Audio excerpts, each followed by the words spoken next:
Hey everybody, it's Tori from Praying Hands and Walking Feet, the channel where we're finding our way without a compass or a map. Today we're going to tackle the topic of how do I get more reading in? How do I fit more reading into my schedule? So it's February, and so maybe you set the New Year's resolution to read more books. Maybe you're doing 23 in 23. Maybe you're doing that new challenge out there where you ask 12 friends to recommend one book that you read each month. I don't know. But you know that you want to read more. But how do we fit it in? So here are some of the tips that have helped me. Just to show you, it is February, and I would love to show you that I have already read 3 books this year. It's an amazing start, not typical, but amazing. And we're already a fourth of the way into this book. And then I have another book that I just kind of dabble in kind of here and there. It's not one that I have a goal of finishing. I've read it a couple of times. It's more of a resource, more of a devotional-ish type self-help book. So some of the ideas that I have for fitting in more reading time. First of all, you have to choose some books that you are excited to read so that you look forward to reading, so that you make the time to read. I have a couple of favorite authors. Mary Higgins Clark is amazing if you love mysteries and solving crimes and things like that. I'll put a link to some of hers below. Kristen Hanna is also, she is so good at just creating the picture in your mind of hers. They're mostly historical fiction or fiction. And then I also love, honestly, I go through the fiction books kind of quick because I like to see how it ends. But then I'm almost always in 1 or 2 nonfiction books because those are a little bit slower. It takes my mind a little bit more to digest what information they're giving me.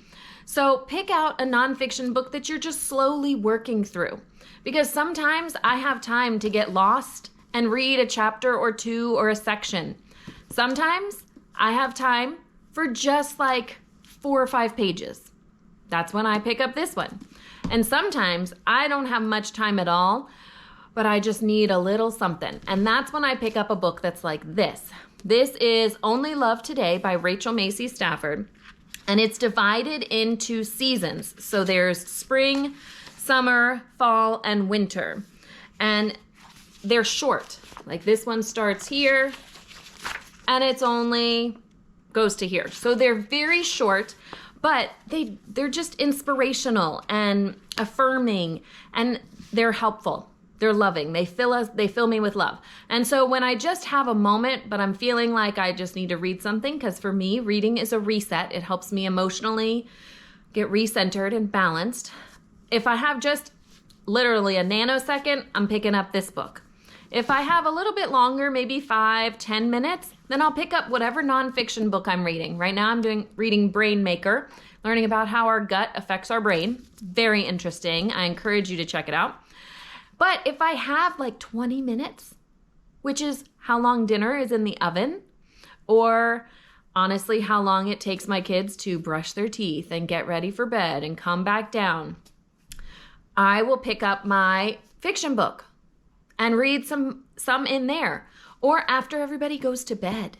This is the biggest tip of all. After everybody goes to bed, instead of me turning on Netflix or any other streaming channel, I've been picking up a book. And honestly, my evenings have been so much more peaceful. I have gotten much better sleep. I will confess that I am one of those people that when I do get to the end of the book, like the last quarter of the book, I stay up and finish the story of fiction books. But for the most part, reading before bed is so much more calming for me than watching a show, which I thought was backwards. I thought my brain worked differently. If I watched these like home makeover shows that my brain wasn't fully engaged in, then I would be able to fall asleep faster. No, that is not how it is at all. So even if I am still thinking about the story when I go to bed, I'm actually able to fall asleep faster, which is awesome. My other tip is to take the book with you. You don't know what opportunities that you're going to have where you have to wait. And all of those waiting times are times that you could be spent reading. Because what do we usually do when we're waiting? We pick up our phone. and we just start scrolling. And is that really doing anything positive for us? No, we all know that, but we're bored, and so we don't have anything else to do. Well, I have one child who's about to become a teenager, and so I don't want to set that example of picking up my phone. So I'm working to set the example to bring a book. And when we're waiting for him or his siblings or whatever, I want them to see me reading. I want them to see me fueling my brain and filling my knowledge banks. Now, the other option, I'm so grateful that this is an option now, is audiobooks. Oh my gosh, they're so easy now. Audiobooks. When I'm cooking dinner, plug my AirPods in and I can listen to a book or listen to an interview or a podcast. But when you're walking on the treadmill, take a walk around the neighborhood, you can listen to audiobooks. The library has them. You can access so many audiobooks for free on the library's app. You should totally check it out if you hadn't. I was shocked at what they have available.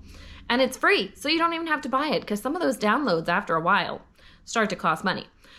Another idea for getting some more reading in is to join a book club. That accountability of having one book that you have to finish by this date so that you actually know what you're talking about when you get there.